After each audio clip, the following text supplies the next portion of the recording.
Hello all, Rick here. So, Deep Space Nine is well known as a key port under joint Starfleet and Bajoran control.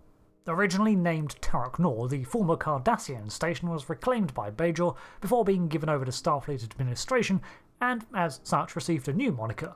But what makes it a deep space station? And what about the other deep space stations, presumably those 1 to 8? Starfleet establishes bases around the United Federation of Planets territory for a variety of reasons. Usually these are ports for crews to disembark, for ships to make repairs, or to act as sentries or guard posts. Some of these are given starbase designations, which are a little different, as a starbase does not have to be a space station. In fact, many are planet-side colonies. Additionally, a starbase might consist of several facilities, both in orbit or as a complex in space that serves a variety of purposes. They also maintained a high civilian percentage, but were generally working stations. There is more to them, but that's for a different video, so we'll put aside that designation for now. Space docks are designations reserved for incredibly large orbital facilities, such as the famous Earth Space Dock and Fleet Museum, which contains large hangars for starships to make berth. Many other stations are simply called X Station, such as McKinley Station. As evident, these are simply the designations of space stations that sit nearby to other locations within the UFP space, as well as the general moniker for any stationary space facility. They tend to serve a single purpose over others, such as a repair station, a deuterium collector, an entertainment hub, and so on. So, what about the other deep space stations? Well, 2, 3, 4, 5, 7, 11, 12, 23 and 253 are all mentioned in canon. The rest are drawn from apocrypha. It's also likely that the numbers are reused for new outposts when an older one is decommissioned, so the designation of deep space over regular stations is given to outposts that are on the very edges of Federation territory, often bringing them to the borders of other powers. Therefore, the earliest stations might continue to persist, as the UFP respects the sovereignty of other interstellar nations, while expanding into the unexplored or unclaimed space. Additionally, they seem to be the ones that exclusively operated under Starfleet management, akin to starbases, whereas many UFP stations fall under the management of citizens beyond Starfleet's ranks. Regular 1, for example, was a Federation-owned and funded facility, but it was headed by Carol Marcus, who was not in Starfleet, at least not at this time. Interestingly, deep space stations do not have to technically be within UFP space, as was the case with DS9, but in that example a deal had been worked out with the local Bajoran government. It was, however, located in technically neutral space, so of course that is DS9, but what of stations 1 through to 8?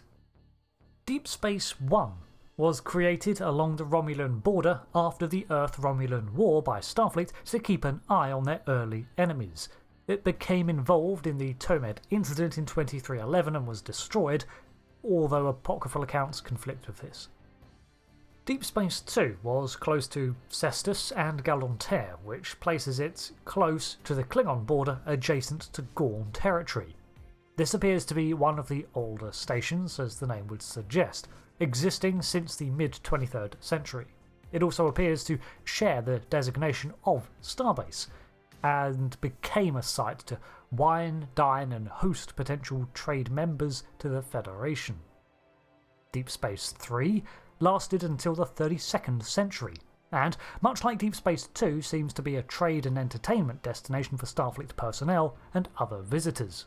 Deep Space 4 seems to be the first Beta Quadrant station, the Lidara sector near the Typhon Expanse.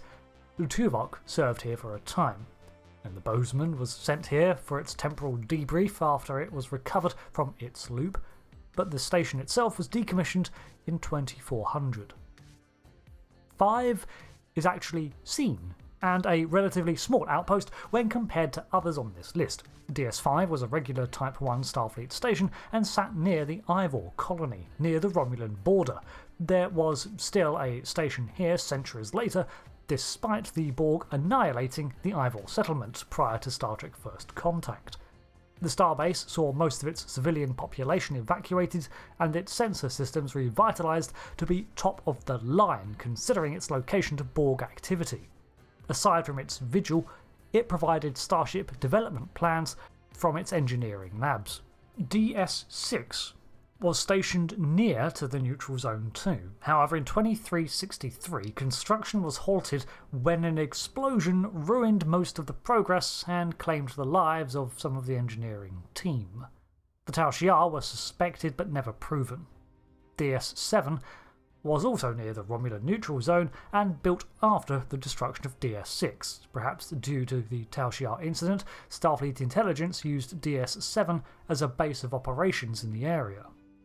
Deep Space 8 was being constructed in 2369 to 2370. However, the Dominion War interfered with this, and de-escalation of the Romulan hostilities with the UFP made Starfleet reconsider its construction.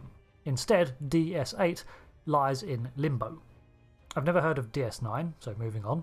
Deep Space 10 was newly established in 2376 near the Cardassian border.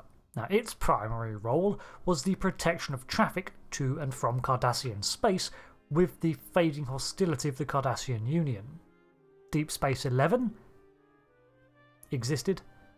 Deep Space 12 was nearby to a newly uncovered Nepenthe, and Deep Space 23 had decent medical care facilities.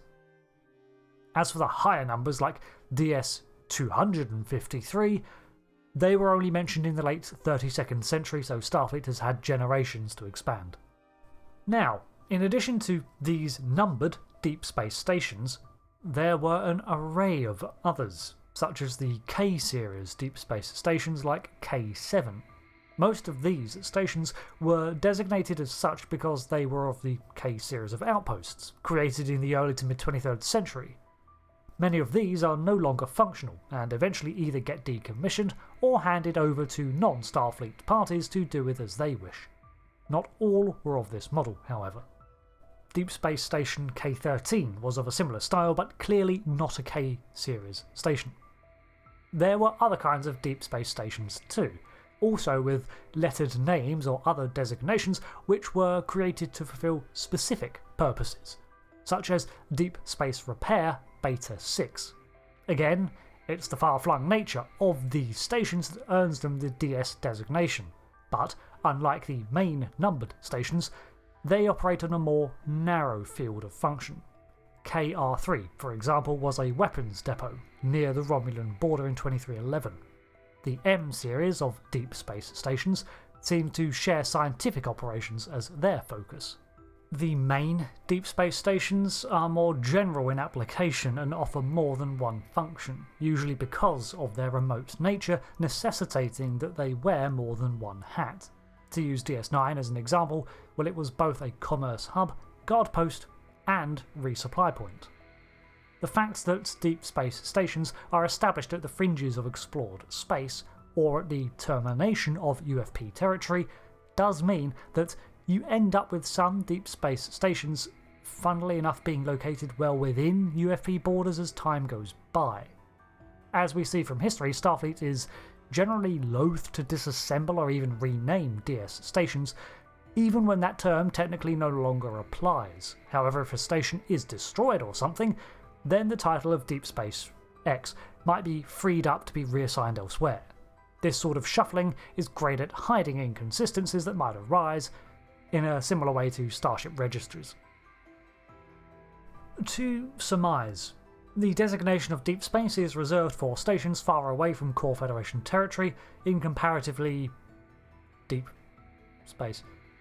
They serve multiple roles, even if they have a primary function, are Starfleet run, can double up on designations with starbases, and can be either Federation made or claimed. I know this video's initial premise seemed a little obvious, but hopefully I was able to shed some light and expand upon the simple question. Thanks for watching this breakdown on deep space stations. I've been Rick. Thanks again, and goodbye.